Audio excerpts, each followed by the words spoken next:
కోటప్పకొండలో నాణ్యత లేనటువంటి ప్రసాదంతో అంటే అర్చకులకి బియ్యం ఇస్తారు. వాళ్ళే వండుతారు.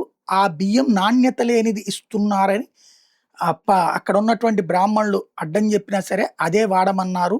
చివరికి అది నిన్న వండితే అది బాగాకపోవడంతో అంటే అది నిన్న వండింది తింటే మొన్న వండింది తింటే కడుపు నొప్పులు అట్లాంటివి వచ్చేటప్పటికి అది పక్కన పెట్టి నిన్నది తీసి కోతులకు పడేశారన్నటువంటిది సాక్షి రాసుకొస్తుంది. అంటే వాళ్ళు ఇచ్చిన బియ్యము, ఆ బియ్యంతో వండితే వస్తున్న అన్నం. దేవుడికి సంబంధించినటువంటి దాంట్లో బియ్యం వండితే కాస్త పులిహార ఇది వండితే ఎట్లుంటది ప్రసాదం అనేటటువంటిది పొడి పొడిగా వస్తుంటది. నీళ్ళు ఎక్కువ పోస్తే ముద్దగా అవుతుంది. కానీ ఆ బియ్యం కరెక్ట్‌గా ఉంటే ప్రాబ్లమ్ ఉండదు. ఈ బియ్యాన్ని ఇట్లాగన్నటువంటిది నిన్న అర్చకులు తీసుకొచ్చినటువంటి అంశం ఇప్పుడు వెలుగులోకొస్తుంది.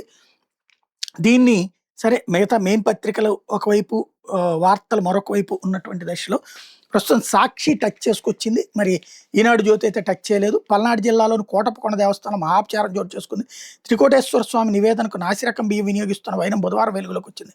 స్వామికి రోజు మధ్యాహ్నం మహానివేదన సమర్పిస్తారు. ఇందుకోసం అర్చక స్వాములే నైవేద్యాన్ని తయారు చేస్తారు. దీనికోసం అవసరమైన బియ్యాన్ని ఆలయ సిబ్బంది రోజు అర్చక స్వాములకు అందిస్తారు. నైవేద్యాన్ని స్వామికి సమర్పించిన అనంతరం అర్చక స్వాములు సిబ్బంది ప్రసాదంగా స్వీకరిస్తారు. కొన్ని రోజులుగా నైవేద్యానికి నాసిరకం బియ్యం ఇస్తున్నట్టు సమాచారం. ముక్కవాసంతో ఉన్న బియ్యాన్ని ఇవ్వడం మీద అర్చక స్వాములు అభ్యంతరం తెలిపారు. దీన్ని పట్టించుకొని ఆలయ అధికారులు నాసిరకం బియ్యాన్ని నైవేద్యానికి అందిస్తున్నారు. ఈ బియ్యంతో తయారు చేసిన నైవేద్యాన్ని స్వామికి నివేదించిన తర్వాత తిన్న ఆలయ సిబ్బంది కడుపు నొప్పితో తీవ్ర ఇబ్బందులు పడ్డారు.